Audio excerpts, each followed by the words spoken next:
Our next speaker is distinguished Toastmaster Paul Brunoforte. Paul has been a member of Toastmasters since 1984. During that time, he has introduced Toastmasters to many people. At one point, a third of the 40 members of Dobson Ranch were employees of Paul's company. At that time, Paul used Toastmasters to help train his employees that had contact with customers of his company. Today, he continues to introduce Toastmasters to as many people as possible. As a matter of fact, yesterday, he gave a speech at a company where he talked about Toastmasters to over 100 people. His purpose in exposing people to Toastmasters is twofold. One, for an individual's personal growth, but also for an even higher purpose, to change the lives of others, which is the subject of his speech today. The title of the speech is Be a Change Agent. Ladies and gentlemen, please help me welcome Paul Brunoforte.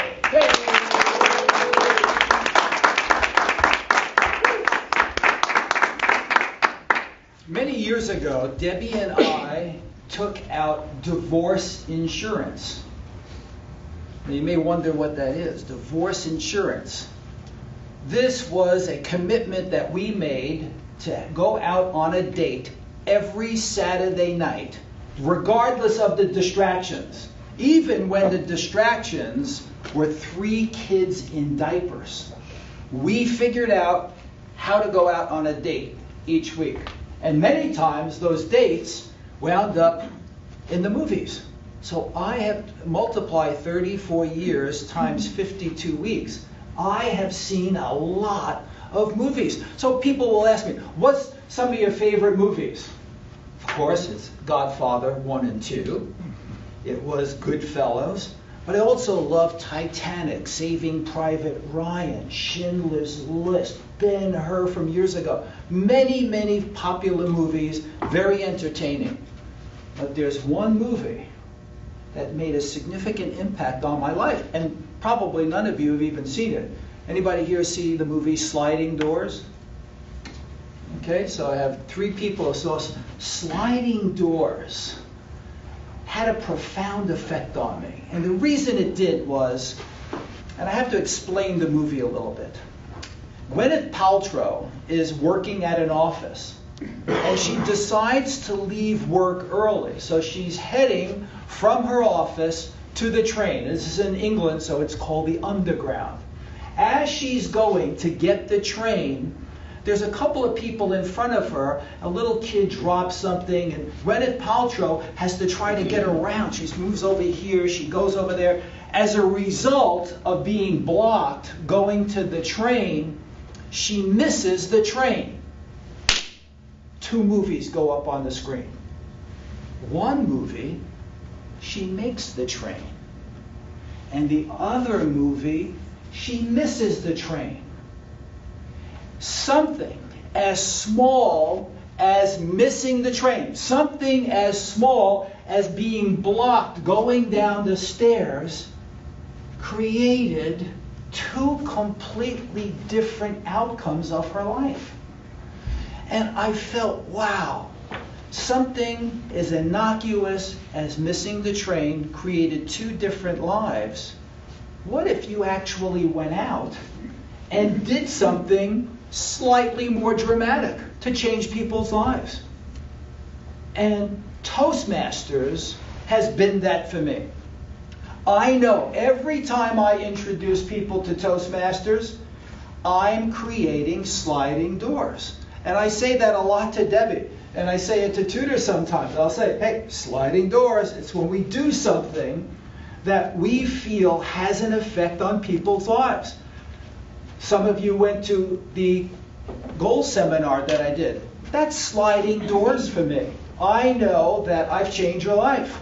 And I love having that sense that I'm changing people's lives. And oftentimes we wonder, well, how do we know for sure that we're changing people's lives? Sometimes I hear people say, Toastmasters changed my life. So they're pretty overt about it. And sometimes when I'm doing some coaching, people say, oh, that was really great. That has such a profound effect on my life. But adults aren't quite as vocal as kids are. And in my life, I've extended it from Toastmasters to children. I found out that we can change the lives of children by doing some very small things, by volunteering some of our time to changing kids' lives. And you may ask yourself, well, how do you do that? Well, I'll tell you. I do it through junior achievements. I've been a junior achievement advisor since 1976. Now, admittedly, when I first joined Junior Achievements, I was a CPA, and the managing partner of the firm was on the board of directors for Junior Achievements. And one day I heard him say he'd love to have some volunteers for Junior Achievements. And I'm thinking, okay, I can get close to the managing partner. So I volunteered and have continued with Junior Achievements for a very long time. So I have been a volunteer. As a matter of fact, my first class for the 8 weeks will be this Thursday. And if any of you want to come down with me, you can. But the one thing about kids that I love is kids will tell you.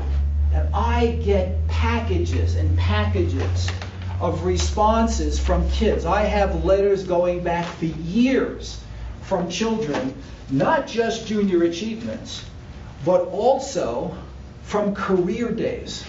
I volunteer at career days and have done that for a very long time. 2 years. Also a volunteer at career days where we share our life experience. And many of you have heard me talk about Roger Bannister. Roger Bannister was a runner who broke the 4-minute mile. Up until that point in 1954, no one knew that people could run a mile in less than 4 minutes until Roger Bannister did it. Once Roger Bannister did it, then everybody did it. My belief is I can talk to children and have them understand that if I can do it, they can do it. And guess what? They don't have any filters. They don't have any limiting beliefs. They don't have any problems with their self-esteem that can't be overcome because it hasn't been ingrained for the last 20 or 30 years like adults, who even though they'll have a mentor, even though they'll have a model, they still don't believe it. Children believe it. And I have some feedback from the kids.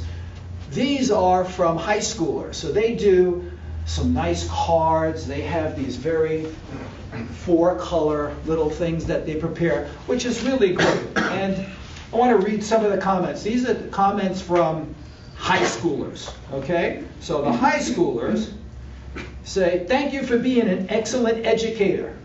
I really appreciate that you came out of in your own free time and taught us about public speaking. I know it's not easy to teach a bunch of freshmen, but you managed to keep us all interested. And it isn't easy to teach freshmen. I am like, when I'm outside the door, especially like this Thursday, I don't know any of the kids, I'm like LeBron James. I'm there getting ready like this here. I got to get the energy up because when I walk in, those kids, they're not like you guys who want you to succeed. Sometimes they can't wait for somebody to screw up. So I've got to get in there and I've got to get them excited. This kid writes on his card, to be inspired is great. To inspire is incredible. And inside, he writes, you really gave me a moment to never be forgotten. Thanks for helping me be professional. I also want to thank you for showing me the right way to dress and great interviewing techniques. This was a kid that looked like he was in the Crips or the Bloods. He had his belt down to the bottom here. He had all kinds of things in his hair and braids and all of this. And I just told him, plan on being unemployed. Now, a lot of people wouldn't be that direct, but I told them, plan on being unemployed because it's people like me who are hiring and they're not going to hire you. And rather than get offended, he said, what should I do? And I told him, I gave him some great techniques. He was so thankful at the end of the year. But these kids are in a regular high school. I like to go speak at disadvantaged schools. Schools where the parents are immigrants. Schools where there is no talk about the future. There is no excitement about life. It's survival. These kids are fabulous.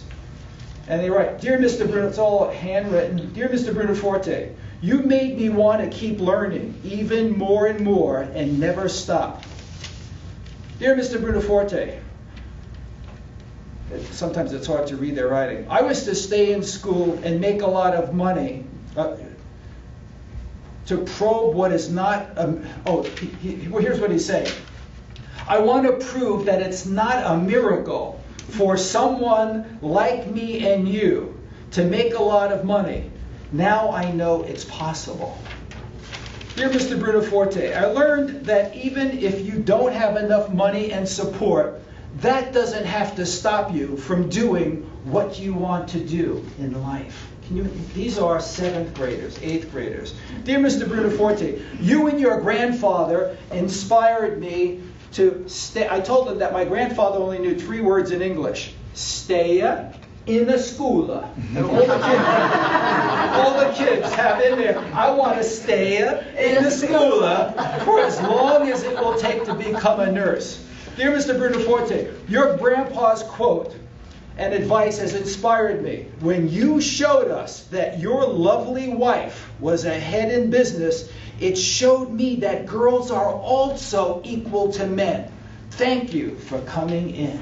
Imagine the change that can happen to a girl like that. Dear Mr. Brunoforte, now everyone is asking me, what do you want to be when you grow up? And to be honest, I don't know. I have no idea. But thanks to you, you showed me that it was okay for me not to know what I want to be, and that I can do anything. Mr. Brunoforte, you impacted me the most of all the presenters. I was thinking about not going to college. But then you told us that if you go to college, you can do so much more. I could go on reading these forever. Every time I do, it inspires me that despite what obstacles, despite what challenges I have in life, despite time constraints and other distractions, look at the sliding doors that each and every one of you have the ability to do in your life. You're training as Toastmasters. Sometimes people say, well, I don't really have any reason to go to Toastmasters. We all have reasons to go to Toastmasters. This is a perfect example why every adult has a reason to go to Toastmasters, to change lives, to create sliding doors for thousands and thousands of kids who have absolutely no guidance. These kids have absolutely no guidance. Many of them don't even know about college. They don't even know what college is. In their country, school stops at 8th grade. So when people tell me, well, I don't really have any need for Toastmasters, it drives me crazy. There is so many. When you're in Toastmasters, you have the confidence to walk into the room. Without Toastmasters, many people feel too uncomfortable to do it. I challenge each and every one of you, find some time, find some way to go out there, change the lives of adults, but more importantly, look for an opportunity to create sliding doors for all of these children. Be a change agent. Mr. Toastmaster.